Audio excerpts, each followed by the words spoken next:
Page 32, chorale. Another exercise in just reading the notes.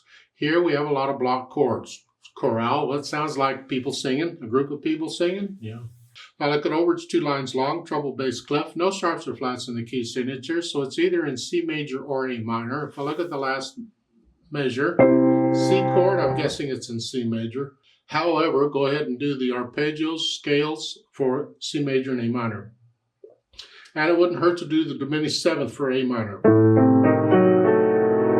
There. A 4/4 time signature. I'll take it one hand at a time because the right hand, we just got these chords and you recognize these chords. This second version, C chord, and then G chord, and then come down. See, you just read the chords as one thing. You're not reading individual notes, you recognize them.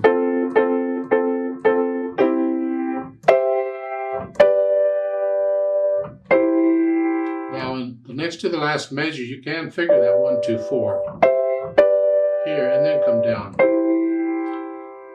Left hand with the chords, just connecting your notes.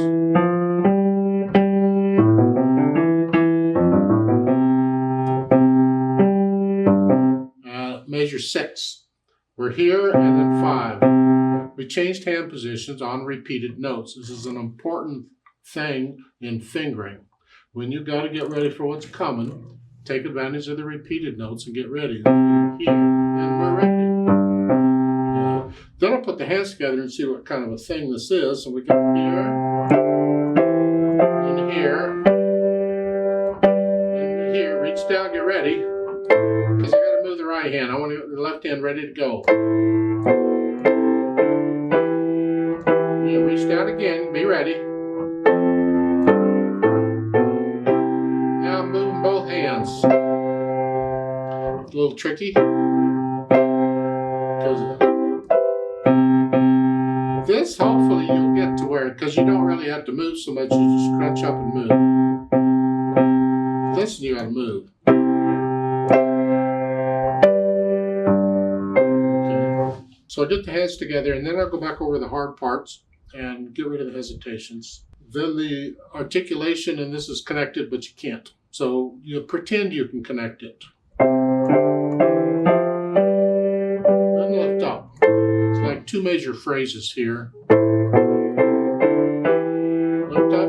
And the last line is all one phrase. You connect the whole line together. You can't connect it, but you do the best you can. You pretend you can connect it. Then the dynamics are going to apply to the right hand here because the melody's up there somewhere. I assume it's the top note. The left hand needs to be back in the background. However, keep in mind in a chorale, the other notes might have counter melodies and things going on, so you might want them to come out. And in music, when you're playing chords like this, or voices, because we got 4 voices going on here. 4 voices, 4 people singing, I guess, or 4 parts. The top part or the melody is the most important, and the second most important is the bass. So you might want to bring out the bass a little bit.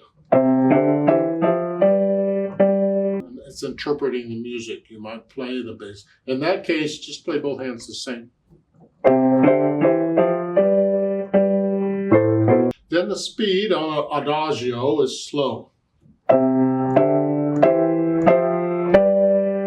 Too slow because then these half notes last forever and everybody gets bored and bleh. So, but you don't want the quarter notes to go too fast. So you have to find a speed that kind of fits both, but it's got to be on the slow side. Now they've added pedal here, of course, because we want to connect the chords. We need pedal for that.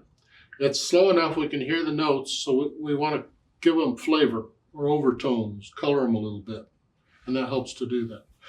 But we don't want to get it all mushy and smeared up, so we have to be careful on that. It's going to be overlap and lag pedal and the whole bit's connected together. However, if you want to hear the phrasing, you got to lift up at the end of the first, or between the phrases with the pedal, so you get just a little bit of silence before you go on. That's interpreting whether you want to hear the phrase or not. So notes first and then the pedal. I'm going to change it right after I play them.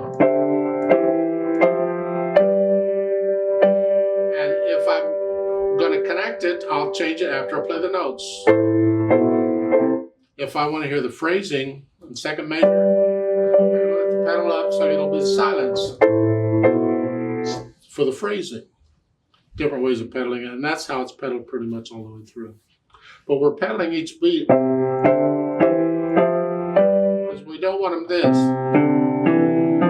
We don't want that. So we got to keep it clean, so we have to change the pedal with it. In a slow piece, they got time to hear the mess, so you don't want to. You want it clean. If it were a fast piece, then it goes by quicker. You don't really have so much time to hear the mess. You can get away with pedaling a little lift it, or pedaling every 2 beats, something like that. But when it's slow, you got time. You got to hear every beat.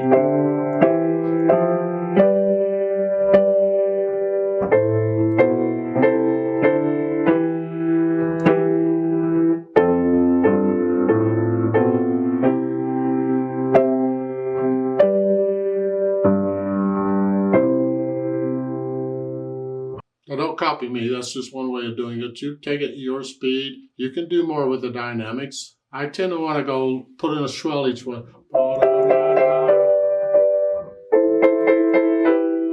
tend to want to swell that in it. If you feel it, put it in. If you don't feel it, don't put it in. Unless, of course, your teacher tells you not to, and then you do. Okay. Let's play this together slowly and check the notes and the rhythms. I'll give us 4 counts. 1, 2, ready, go.